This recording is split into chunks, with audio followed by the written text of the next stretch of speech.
احادیث نبوی میں اور سیرت رسول صلی اللہ علیہ وآلہ وسلم میں علم کی ہمیں کیا اہمیت نظر آتی ہے؟ آپ نے ترغیب کیسے دلائی علم کی اور قدر افزائی کیسے فرمائی اہل علم کی؟ یہ انتہائی اہم ترین بات ہے۔ اگر ہم یہ بات دیکھ رہے ہیں کہ قرآن مجید فرقان حمید کی اولین آیات طیبات علم کی طرف راغب کر رہی ہیں، تو ایک وہ ٹائم جب حضور صلی اللہ تعالیٰ علیہ وآلہ وسلم کی شانوں کا ظہور ہو رہا ہے وقت کے ساتھ ساتھ، اگرچہ اللہ کی طرف سے عطا تو پہلے سے ہیں لیکن اپنے اپنے وقت کل امر مرہون علی اوقاتہ کے مصداق، جب آپ کی شانوں کا ظہور ہوتا چلا جا رہا ہے، کائنات میں سے آج بھی کوئی بندہ دعویٰ نہیں کر سکتا کہ حضور صلی اللہ تعالیٰ علیہ وآلہ وسلم سے بڑھ کر بھی کوئی علم والا ہے۔ سبحان اللہ۔ کائنات کا علم، آسمانوں کا علم، زمین کے اندر کا علم، فضاؤں کا علم، لوگوں کے دلوں کا علم، ہر چیز اللہ نے حضور صلی اللہ علیہ وآلہ وسلم کے سامنے وعدہ کر دی۔ اتنا زیادہ علم کے قیامت تک کی بھی خبریں عطا کر رہے ہیں۔ اول جنت جانے والا کون ہے، آخر جانے والا کون ہے، جہنم جانے والا کون ہے، نکلنے والا کون ہے، یہ سب کیفیات بیان فرما رہے ہیں، لیکن اس کے باوجود رب کائنات فرما رہا ہے قل رب زدنی علما، اے محبوب ابھی اور عرض کریں کہ یا اللہ میرے علم میں اضافہ۔ کیا بات ہے، کیا بات! یعنی جو خلاق عالم کی طرف سے معلم ملکوت اور معلم انسانیت بنا کر بھیجے گئے، انہیں یہ حکم دیا جا رہا ہے کہ ابھی تو اور التجا کریں یا اللہ میرے علم میں اضافہ فرما۔ تو اس کا مطلب ہے کہ پھر علم وہ ایک عظیم و شان سمندر ہے کہ جس کا کوئی کنارہ نہیں ہے، اور جتنا آگے بڑھتے جاؤ گے اس قدر ہی آپ پر اللہ تعالیٰ کی عنایات فوق کل ذی علم علیم۔ بے شک جی۔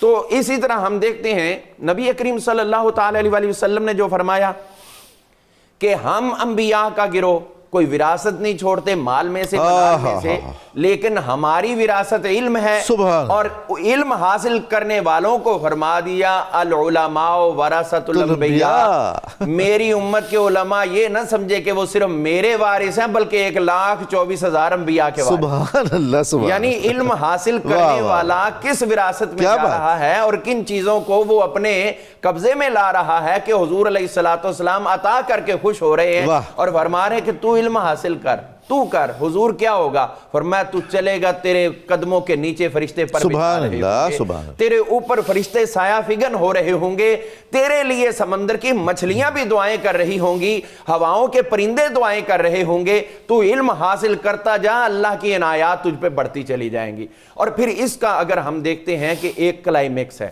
حضور صلی اللہ تعالی وسلم نے وہ جو معاملات تنہائی میں غار حرا کے اندر حاصل کیے، فاران کی پہاڑیوں چوٹیوں پر جا کر حضور صلی اللہ تعالی وسلم نے اللہ کی عنایات کو جو اپنے اندر سمویا، ان انوار و تجلیات کو سمویا، تو فرمایا ہر بندہ تو تم میں سے اس طرح نہیں ہوگا نا کہ گھر کو چھوڑ کر کہیں چلا جائے اور تنہائیوں میں رہے اور پھر ایسی چیزوں کی امید رکھے۔ فرمایا تمہارے لیے ایک شارٹ کٹ ہے، اسی غار حرا میں دے رہے ہیں۔ کیا ہے شارٹ کٹ؟ فرمایا وہ شارٹ کٹ یہ ہے کہ علم حاصل کرنا شروع کر دو، انوار و تجلیات کا۔ سبحان اللہ، سبحان اللہ۔ تو یہ عنایات خداوندی ہے۔ حضور صلی اللہ تعالیٰ علیہ وسلم برکاتی صاحب، اب آپ کی اس بات سے میرے ذہن میں آ رہا ہے کہ حضرت امیر المومنین علی کرم اللہ وجہ الکریم نے جو فرمایا ہے نا، اللہ نال علم وللجہال مال، سمجھ میں آتا ہے ردینا قسمت الجبار فینا لنا علم وللجہال مال فإن المال یفنا عن قریب وإن العلم یبقى لا زوال۔ یہ یہی چیز ہے حضور صلی اللہ تعالیٰ علیہ وسلم کا ایک فرمان جو آپ نے انٹرو میں پیش کیا۔ آپ نے جو فرمایا کہ اطلب العلم من المہد الی اللحد، ماں کی گود سے لے کر قبر تک علم حاصل کرو۔ تو ہم دیکھتے ہیں ہمارے اکابرین نے حضور کے اس فرمان پہ بدرجہ اتم عمل کر کے دکھایا۔ بے شک حضرت ابو الریحان البیرونی رحمۃ اللہ تعالی علیہ، آپ کی وصال کے معاملات کو دیکھیے۔ آپ بیمار ہیں اور اس وقت سکرات موت کی طرف جا رہے ہیں، تو ایک محدث ابو الحسن علی آئے، تو جب وہ آپ کے پاس آئے تو حال پوچھنے لگے۔ فرمایا یہ میرا حال چھوڑو، وہ مفسدات جو ہے، وہ وراثت کا مسئلہ نانیوں کے حوالے سے وہ مجھے بتاؤ۔ حد ہو گئی ہے۔ تو کہنے لگے مجھے بڑی رکت آئی ان پہ کہ آپ نانیوں کی وراثت پوچھ رہے ہیں کہ ایک نواسا مر جائے تو نانی کا حصہ کیا ہے، یہ آپ کیا پوچھ رہے ہیں مفسدات جدات میں سے؟